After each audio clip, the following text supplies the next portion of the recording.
You ever walk into a room, and the air just feels heavy? Not because someone's angry, not because something's wrong, but because something unspoken is sitting there between you and someone you love. Maybe it's your aging parent. Your grandmother. Your uncle. You sit next to them, you talk, you laugh, but in the back of your mind, there's a tiny discomfort. A behavior. A habit. Something they do that makes the room tense. Makes people fidget. Maybe even makes you feel a little embarrassed. But you don't say anything, because how do you tell someone who raised you, someone who's aging, that thing you're doing, it's making people uncomfortable? This video, it's about those moments. The stuff nobody talks about. Not because it's shameful, no, not at all. But because it's awkward. Because we don't want to offend. Because we think, they're just old. It's fine. But the truth? These little habits, if left unspoken, can quietly push people away. They can create distance. They can make loved ones stop visiting. And worst of all, they can lead to deep loneliness, and nobody wants that, especially not in your later years. Now don't get me wrong. Most of these habits aren't intentional. They come from a place of pain, from habit, from a body or mind that's changing. But just because something is common, doesn't mean it should be ignored. And just because no one talks about it, doesn't mean we shouldn't. That's what we're doing today. In this video, we're opening the door on 10 ugly habits in old age that make people uncomfortable, but no one tells you. We're not here to shame anyone. We're here to understand. To get real. To talk openly about the things that matter but get swept under the rug. And most importantly, to find gentle, loving ways to respond, not just react. Because at the end of the day, we all want to be close. We all want to feel heard. We all want our final years to be filled with connection, not quiet distance. So, stay with me. By the time we're done, you'll not only recognize these habits, you'll have the tools to help a loved one handle them with dignity. Or maybe, just maybe, you'll recognize a few of them in yourself, and you'll have the courage to make a shift. Now, before we dive in, can I ask you something? Have you ever noticed a small habit in a parent or grandparent that rubbed people the wrong way, but you weren't sure how to bring it up? Drop a comment below, even just a, "That's true." Because trust me, you're not alone. And if conversations like this matter to you, if you believe in aging with dignity, awareness, and love, go ahead and hit that subscribe button. Here at Elder Talks Daily, we don't shy away from the hard stuff. We shine a gentle light on it, so we can age well, together. Let's begin. Let's begin with something subtle, but powerful. 1. Interrupting or talking over others. You ever sit down with someone older, someone you love, and before you can finish your sentence, they're already talking over you? That was Uncle Ben. He had stories. So many stories. About the war, about the old church down the road, about how things were cheaper back in the day. But the moment you opened your mouth to respond, he'd jump in. Cut you off. Not out of malice. It was automatic. And after a while, people stopped talking around him. They let him ramble. They nodded politely. But they didn't engage the same way anymore. See, here's what many don't understand. As we age, our thoughts can feel like sand slipping through our fingers. You think of something, and if you don't say it right now, you're afraid it'll vanish. Some interrupt out of fear. Some speak over others because they're struggling to hear what's being said in the first place. And some, they've lived in survival mode so long, their brain jumps to finish a sentence even before the mouth catches up. It's not always rudeness. Sometimes, it's anxiety. Sometimes, it's the brain just doing the best it can. But to the people listening, it can feel dismissive, controlling, even disrespectful. So, what can you do? Well, if you're the one doing it, start by noticing. Awareness is power. Practice letting a pause sit in the air for a second or two before responding. Let people finish. And if you're on the other side, use gentle cues. A raised finger. A soft hand on the table. Eye contact. Small signals that say, hold on. I'm not done yet. Because in conversation, silence isn't awkward. It's respect. And sometimes, the most loving thing we can do, is wait. Now, speaking of conversations, what happens when the scent in the room says more than words ever could? 2. Neglecting personal hygiene. Let me tell you about Ms. Clara. A graceful woman. Always had her hair done, nails trimmed, perfume just right. But then, little things started changing. Her clothes didn't smell as fresh. Her hair looked oily. And the bathroom towels stayed dry for days. Her daughter noticed, but she didn't say anything. She didn't want to embarrass her mom. So she said nothing. Until the visits grew less frequent. Friends stopped coming by. Even the grandkids pulled away. See, poor hygiene isn't always about laziness. In fact, it rarely is. Sometimes, it's depression. When you don't feel like getting out of bed, how are you supposed to climb into a shower? Other times, it's memory. You think you bathed yesterday. But it's been 4 days. And often, it's physical pain. Bending. Reaching. Slipping. Showering becomes a threat. Not a relief. But here's where it gets complicated. Loved ones don't want to say anything. They don't want to hurt feelings. So they dance around it.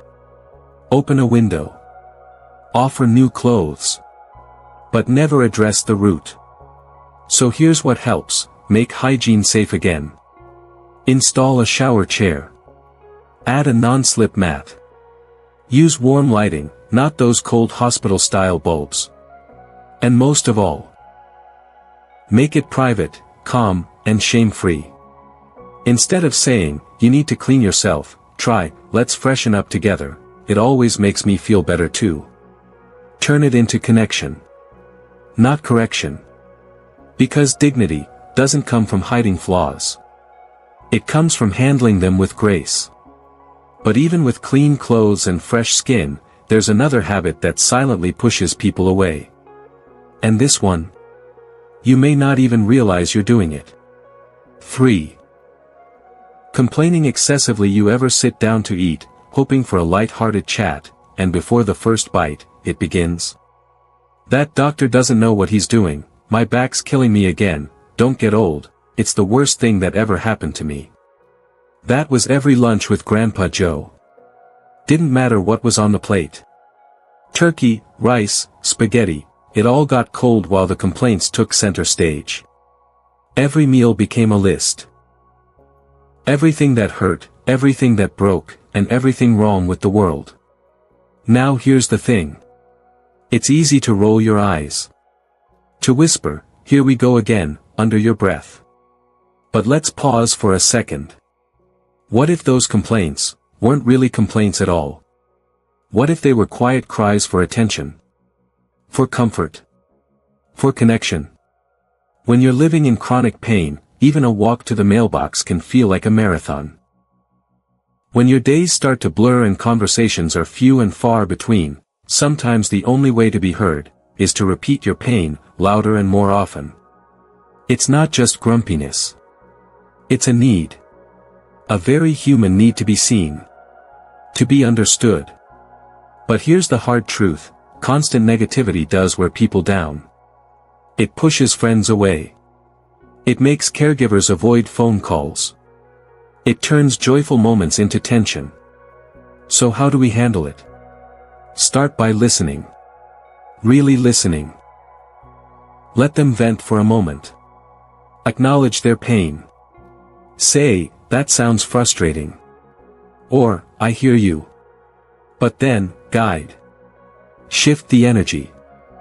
Ask, what was the best part of your week? Or bring up an old story that always makes them smile. A song. A photo.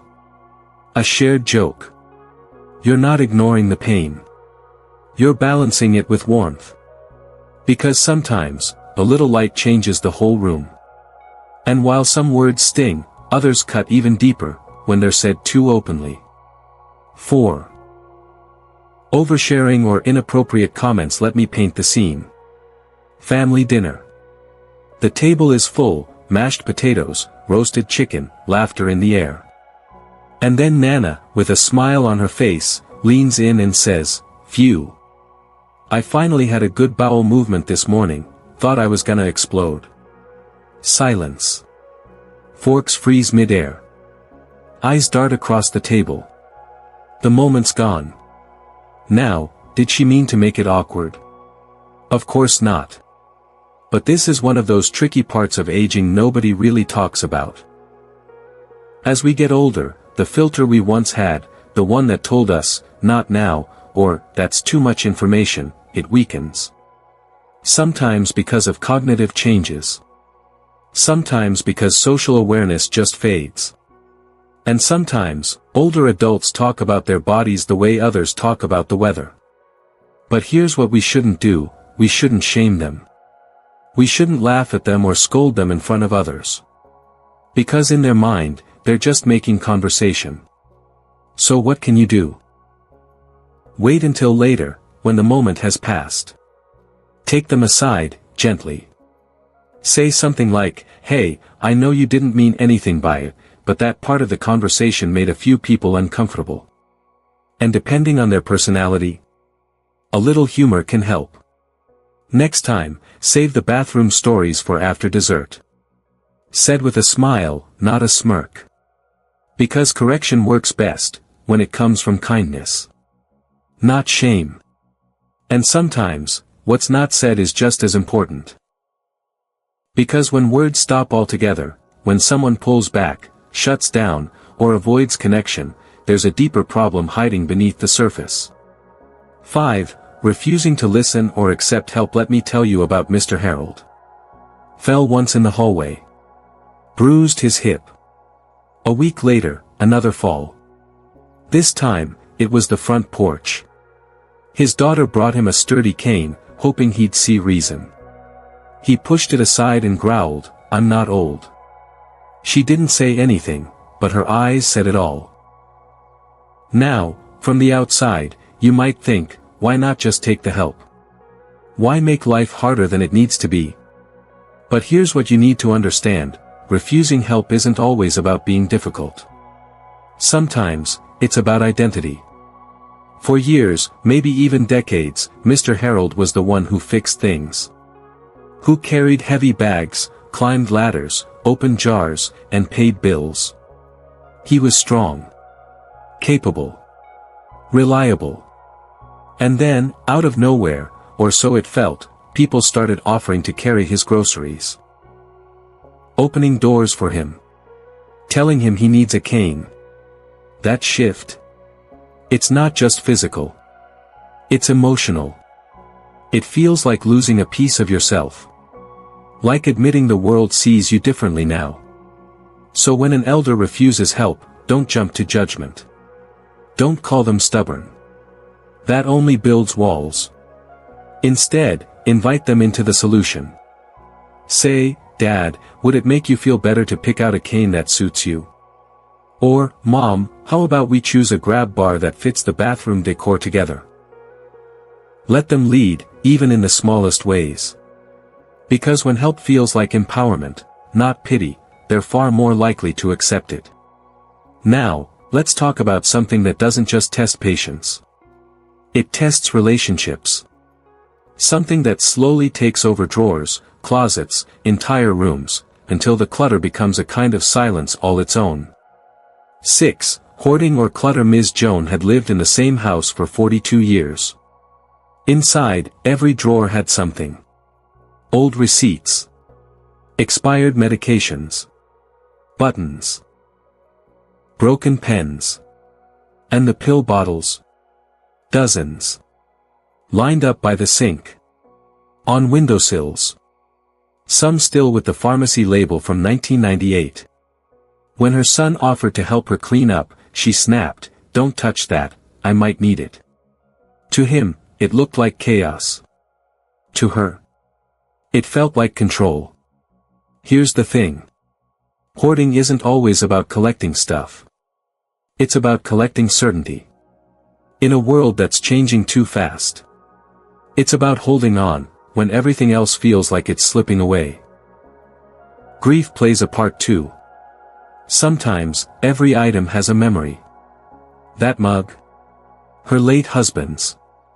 That calendar from 2003. The year her granddaughter was born. To throw it away feels like throwing them away. So no, she's not being messy. She's protecting. Trying to preserve something, anything.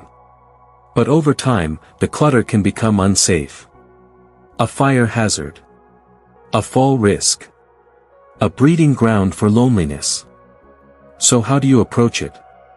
Not with force. Not with, "Let's clean up this junk." Start small. One drawer. One box. Ask, "Can you tell me the story behind this?" Let them share. Let them remember. Make it a project you do together. Not to them. Because decluttering someone's space is often about decluttering their heart. And now, let's look at a habit that happens right in front of us, so often, we stop noticing it. But for many, it's a quiet distraction that never stops. 7. Making repetitive noises. Let me tell you about Mr. Paul. A kind man. Soft-spoken. Always polite. But during every conversation, every single one, there it was. Ahem, every 2 minutes. Sometimes less. A throat clear. A snort. A slight hum in the back of his throat. It didn't matter if you were talking or listening, he would do it. Constantly. At first, people thought maybe he was sick. But then it kept happening. And eventually, folks stopped visiting. Not because they didn't care, but because it made them anxious. They couldn't focus. Couldn't relax. They didn't want to say anything that might embarrass him, so they said nothing at all. Just stopped coming around.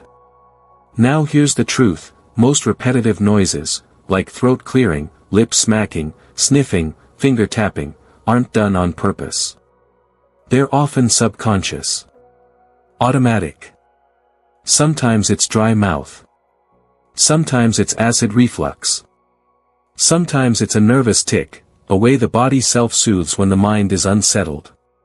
And yes, sometimes it becomes a habit so ingrained, the person doesn't even realize they're doing it.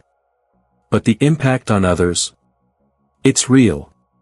Especially in quiet rooms. Especially over time. So how do we address it? Start gently. Privately. Kindly. Try, "Hey, I noticed you've been clearing your throat a lot lately, do you feel okay?" That opens the door for conversation, not confrontation. Suggest sipping water often. Maybe checking with a doctor, it could be allergies, reflux, even medication side effects. And for tics driven by stress, calming techniques like breathing exercises, lozenges, or background music can help reduce the focus on the sound. Because the goal isn't to shame them. It's to bring awareness, with care. Now, from sounds that fill the room, let's move to words that weigh heavy at the table. Not because they're loud, but because of what they represent. 8. Talking about money or death. Too often every family has an Aunt Lisa. She's the one who, right in the middle of a meal, drops a line like, "When I die, I want my rings to go to Mary." And the car? Maybe James. Unless he wrecks another one. And you're sitting there, mid-bite, wondering how to respond. It happens more often than you'd think. Seniors start bringing up money, wills, burial plans, a lot. Sometimes it's every phone call. Every visit. And to younger folks, it can feel morbid. Even manipulative. Like, why are we always talking about this? But if you look deeper, it's not about control. It's about preparation. It's about peace of mind. They're trying to make sure their affairs are in order before they no longer can. And here's the key, they don't always know when the right time is to bring it up. So it spills out, during dinner. In the car. At the baby shower. Moments that feel wildly out of place. So what can you do? Respect the intent, but shape the setting. Say, I appreciate you thinking ahead. How about we set a time this weekend to go over everything? This way, you create a safe, structured moment where their voice is heard, without hijacking family time. And if they keep revisiting the topic, gently redirect. We'll go over that again soon, Aunt Lisa. For now, tell me what made you laugh this week. Because they don't need to be shut down. They need to feel heard, just not all the time. Now from finances to physical contact. Let's talk about a habit that often goes unnoticed, until it makes someone squirm. 9. Touching or invading personal space. Let me tell you about Grandma. She was a hugger. Always had been. But somewhere along the way, those hugs turned into long, tight squeezes that lingered just a little too long. She'd grab your arm mid-sentence. Lean in so close, you'd feel her breath. And if you were under 25, you could count on a good cheek pinch, whether you wanted it or not. To her, it was affection. To others, it was uncomfortable. Especially the younger folks who weren't raised the same way. They didn't know how to say, please don't. So they just avoided being around her. Now here's what's important to understand. Aging changes a person's spatial awareness. What used to feel like appropriate closeness might now feel off. Their ability to read body language, hesitation, or discomfort. It can fade, especially if there's some cognitive decline. And for many in the older generation, physical touch was how they showed love. They grew up in a time where boundaries weren't talked about the same way. A firm pat on the back, a touch on the arm, a kiss on the cheek, it was their language of affection. But times change. And so does the comfort level of the people around them. So when it becomes too much, when it crosses the line from loving to intrusive, we can't just ignore it or hope it stops. We have to teach boundaries, with kindness. Use gentle visual cues. Step back softly. Put your hand up with a smile. You can say things like, let's do a fist bump today instead, or I love your hugs, Grandma, but can we save them for goodbyes? Model the behavior you hope to see. And most of all, don't shame them. They're not trying to be overbearing. They're trying to connect. They just need a new way to do it. Now, from too much closeness, to the absence of connection altogether. This next habit is quiet. It sneaks in slowly. But it can leave the deepest mark. 10. Ignoring emotional cues or withdrawing. Mr. Calvin was once the life of the party. Every birthday, every holiday, he was the one cracking jokes, asking questions, making sure everyone had a plate full of food and a heart full of laughter. But over the last year, something shifted. He stopped asking how anyone was doing. Didn't seem interested in birthdays. Didn't join conversations. He'd sit in the corner chair, half listening, half dozing. When someone tried to talk to him, he'd nod. Say little. Look away. And the family started whispering. He doesn't care anymore. He's just cold now. But they were wrong. You see, emotional withdrawal in old age is rarely about not caring. It's often about not knowing how to engage anymore. Maybe Mr. Calvin's hearing was going, so conversations felt exhausting. Maybe he was dealing with the early stages of dementia, struggling to keep up.